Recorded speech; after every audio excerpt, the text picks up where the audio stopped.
Gold के साथ साथ दुनिया की अर्थव्यवस्था से जुड़ी एक ऐसी बड़ी खबर सामने आई है जो आने वाले समय में वैश्विक वित्तीय सिस्टम और आपके निवेश की दिशा ही बदल सकती है। दशकों तक यूनाइटेड स्टेट के सरकारी बॉन्ड यानी कि यूएस ट्रेजरीज को दुनिया का सबसे सुरक्षित और भरोसेमंद निवेश माना जाता था। लगभग हर बड़ा देश अपने विदेशी मुद्रा भंडार का बड़ा हिस्सा इन्हीं में रखता था, क्योंकि डॉलर को स्थिरता और ताकत का प्रतीक समझा जाता था। लेकिन अब हालात तेजी से बदल रहे हैं और भरोसा धीरे धीरे शिफ्ट होता नजर आ रहा है, यानी कि डॉलर से भरोसा जाता हुआ दिख रहा है। पहली बार ऐसा हुआ है कि सोना यानी गोल्ड यूएस ट्रेजरीज को पीछे छोड़ दिया है और अब केंद्रीय बैंकों के पास सबसे बड़ा रिजर्व एसेट बनकर उभरा है। यूरोपियन सेंट्रल बैंक के अनुसार यह बदलाव सिर्फ आंकड़ों का खेल नहीं है, बल्कि एक बड़े ट्रेंड का संकेत है, जहां देश डॉलर पर निर्भरता कम करने की दिशा में आगे बढ़ रहे हैं। चाइना, इंडिया और टर्की जैसे देश लगातार अपने गोल्ड रिजर्व बढ़ा रहे हैं ताकि जियोपॉलिटिकल रिस्क और प्रतिबंध के खतरे से बचा जा सके। अब सबसे बड़ा सवाल यही है कि आखिर ऐसा क्या हो गया कि दुनिया का भरोसा डॉलर से हटकर सोने पर आने लगा है। क्या यह अमेरिकी ताकत में कमजोरी का संकेत है या सिर्फ एक रणनीतिक बदलाव? क्या आने वाले समय में गोल्ड ही नया ग्लोबल स्टैंडर्ड बन सकता है? और सबसे अहम, इस पूरे बदलाव का असर इंडिया जैसे उभरते देशों और आम निवेशकों पर कैसे पड़ेगा? आइए समझने की कोशिश करते हैं। वीडियो में लास्ट तक बने रहिएगा, सब कुछ बताएंगे। सबसे पहले ये समझिए कि सरकारी बॉन्ड यानी कि यूएस ट्रेजरीज होता क्या है। तो जब यूनाइटेड स्टेट सरकार को अपने खर्चे पूरे करने के लिए पैसों की जरूरत होती है तो वह इन बॉन्ड्स को जारी करता है। आसान भाषा में कहें तो अगर यूएस ट्रेजरीज खरीदते हैं तो आप अमेरिकी सरकार को पैसा उधार दे रहे होते हैं। बदले में सरकार आपको एक तय समय के बाद आपका पैसा वापस करती है और उस पर ब्याज भी देती है। इन्हें दुनिया का सबसे सुरक्षित निवेश इसलिए माना जाता है क्योंकि ये सीधे अमेरिकी सरकार की गारंटी के साथ आते हैं। इसी वजह से दुनिया भर के केंद्रीय बैंक और बड़े निवेशक अपने पैसे को सुरक्षित रखने के लिए यूएस ट्रेजरीज में निवेश करते हैं ताकि उन्हें स्थिर और भरोसेमंद रिटर्न मिल सके। अब समझिए कि रिजर्व होता क्या है। तो इसे ऐसे समझिए जैसे आपके घर का इमरजेंसी फंड, जिसे आप किसी बड़ी जरूरत या संकट के समय इस्तेमाल करते हैं। ठीक उसी तरह हर देश के पास भी एक इमरजेंसी फंड होता है जिसमें डॉलर, यूरो, सोना और अन्य सुरक्षित एसेट रखे जाते हैं। जब किसी देश पर आर्थिक संकट, करेंसी गिरावट या वैश्विक झटका आता है तो यही रिजर्व उसकी अर्थव्यवस्था को संभालने में सबसे बड़ा सहारा बनता है। अब आते हैं यूएस बॉन्ड और गोल्ड की कहानी पर। तो दशकों से दुनिया के केंद्रीय बैंक अपने रिजर्व का बड़ा हिस्सा यूनाइटेड स्टेट के सरकारी बॉन्ड यानी यूएस ट्रेजरीज में रखते थे। कारण बिल्कुल साफ था, अमेरिकी अर्थव्यवस्था को मजबूत और स्थिर माना जाता था और अमेरिकी सरकार के बॉन्ड को दुनिया का सबसे सुरक्षित निवेश समझा जाता था। निवेशकों और देश को यह भरोसा था कि यहाँ उनका पैसा सुरक्षित रहेगा और उन्हें नियमित रिटर्न भी मिलता रहेगा। लेकिन अब तस्वीर पूरी तरह बदलती हुई दिखाई दे रही है। वैश्विक स्तर पर बढ़ती अनिश्चितता, जियोपॉलिटिकल तनाव और वित्तीय जोखिमों के चलते देश अपने रिजर्व को लेकर नई रणनीति अपना रहे हैं। यूरोपियन सेंट्रल बैंक की रिपोर्ट के अनुसार 2025 के अंत तक दुनिया के कुल आधिकारिक रिजर्व में सोने की हिस्सेदारी लगभग 27% हो गई है। वहीं अमेरिकी ट्रेजरी बॉन्ड की हिस्सेदारी घटकर करीब 22% रह गई है। यानी पहली बार ऐसा हुआ है कि सोना दुनिया का सबसे बड़ा भरोसेमंद रिजर्व एसेट बनकर सामने आया है, जिसने यूएस ट्रेजरीज को भी पीछे छोड़ दिया है।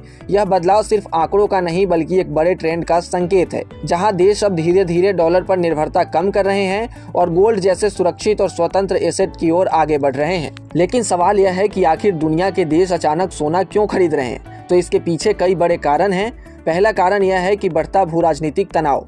दुनिया के कई हिस्सों में युद्ध तनाव बढ़ रहे हैं। रूस यूक्रेन युद्ध, मध्य पूर्व में संघर्ष और अमेरिका चीन की प्रतिस्पर्धा ने कई देशों को चिंतित कर दिया है। दूसरा कारण है आर्थिक प्रतिबंधों का डर। कई देशों ने यह देखा है कि किसी भी वक्त आर्थिक प्रतिबंध लगाए जा सकते हैं और डॉलर आधारित संपत्तियां प्रभावित हो सकती हैं। ऐसे में देशों को एक ऐसे एसेट की जरूरत थी जो किसी भी सरकार के नियंत्रण में ना हो, और वो एसेट है सोना। क्योंकि सोना किसी भी देश का नहीं होता, उस पर किसी सरकार का सीधा नियंत्रण नहीं होता। पिछले कुछ वर्षों में चीन, भारत, पोलैंड और तुर्की जैसे देशों ने बड़े पैमाने पर सोना खरीदा है। केंद्रीय बैंक लगातार अपने सोने के भंडार को बढ़ा रहे हैं। यही वजह है कि सोने की मांग लगातार बढ़ रही है और इसकी कीमतें रिकॉर्ड स्तर के आसपास बनी हुई हैं। ऐसे में अब बड़ा सवाल यह है कि इसका मतलब क्या है?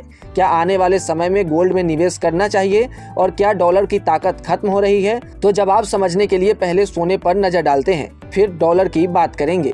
सोने को लेकर कई रिपोर्ट सामने आई है जिनमें कहा गया है कि भले ही शॉर्ट टर्म में इसमें थोड़ी कमजोरी देखने को मिले, लेकिन लॉन्ग टर्म में यह मजबूत बना रह सकता है। इतिहास भी यही बताता है कि सोना लंबे समय में अच्छा रिटर्न देने वाला एसेट रहा है। हालांकि इसे पूरी तरह रिस्क फ्री समझना सही नहीं होगा, लेकिन अनिश्चितता के दौर में यह सबसे भरोसेमंद विकल्पों में गिना जाता है। यही वजह है कि निवेशक और देश दोनों ही सोने को सेफ हेवन मानते हैं, खासकर तब जब बाजार में अस्थिरता, महंगाई या वैश्विक संकट बढ़ रहे हों। अब समझिए कि क्या डॉलर खत्म हो जाएगा? तो इसका जवाब है फिलहाल नहीं। डॉलर की ताकत खत्म नहीं हो रही। आज भी दुनिया के ज़्यादातर अंतर्राष्ट्रीय व्यापार डॉलर में होते हैं और अभी भी दुनिया की डॉलर सबसे महत्वपूर्ण मुद्रा बनी हुई है। लेकिन अब देश सिर्फ डॉलर पर निर्भर नहीं रहना चाहते, वह अपने जोखिमों को कम करने के लिए सोना भी जमा कर रहे हैं। अब आइए इन सब के बीच भारत को समझ लेते हैं कि आखिर भारत का क्या स्टैंड है, भारत आखिर क्या कर रहा है और क्या भारत भी डॉलर से दूरी बना रहा है। तो जवाब है हाँ, भारत भी इस वैश्विक ट्रेंड का हिस्सा बना है। आरबीआई के रिपोर्ट के मुताबिक मार्च 2026 तक भारत के पास 880.52 टन सोना मौजूद था। भारत के कुल विदेशी मुद्रा भंडार में सोने की हिस्सेदारी बढ़कर 16.7% हो गई है। सितंबर 2024 में यह आंकड़ा 9.3% था। यानी आरबीआई तेजी से सोना जमा कर रहा है और करीब 77% सोना अब भारत में ही सुरक्षित रखा जा रहा है। अब सबसे बड़ा सवाल यह है कि इसका असर आम लोगों पर क्या पड़ेगा। अगर दुनिया भर के केंद्रीय बैंक लगातार सोना खरीदते रहें और जब मांग बढ़ती है तो कीमतों में तेजी आना तय है। इसका सीधा मतलब है कि आने वाले समय में इंडिया में सोना और महंगा हो सकता है। सोने की कीमतें बढ़ने से ज्वेलरी खरीदना महंगा होगा, जिससे शादी ब्याह का खर्च भी बढ़ सकता है। इसके अलावा भारत जैसे देश सोना को आयात यानी कि इंपोर्ट करता है, तो इसके लिए ज़्यादा विदेशी मुद्रा खर्च करनी पड़ेगी, जिससे ट्रेड डिफिसिट और करेंसी पर दबाव बढ़ सकता है। साथ ही महंगा सोना आम निवेशकों के लिए खरीदना मुश्किल भी बन सकता है, जिससे छोटे निवेशक बाजार से दूर हो सकते हैं। हालांकि जिन लोगों ने पहले से गोल्ड में निवेश किया है उन्हें इसका फायदा मिल सकता है। इसके अलावा गोल्ड ETF और डिजिटल गोल्ड जैसे विकल्प भी लोकप्रिय हो सकते हैं और तेजी से बढ़ सकते हैं, क्योंकि लोग कम रकम में भी सोने में निवेश करना चाहेंगे। अब अगर कुल मिलाकर कहानी समझे तो कहानी सिर्फ इतनी सी है कि दुनिया रिस्क से बाहर रहना चाहती है और इसी वजह से गोल्ड में निवेश बढ़ा रही है। हालांकि इस पूरे मामले पर आपको क्या लगता है, कमेंट सेक्शन में जरूर बताएं और ऐसे ही तमाम अपडेट्स और शेयर मार्केट से जुड़ी तमाम जानकारी के लिए आप बने रहें गुड रिटर्न्स डिजिटल के साथ।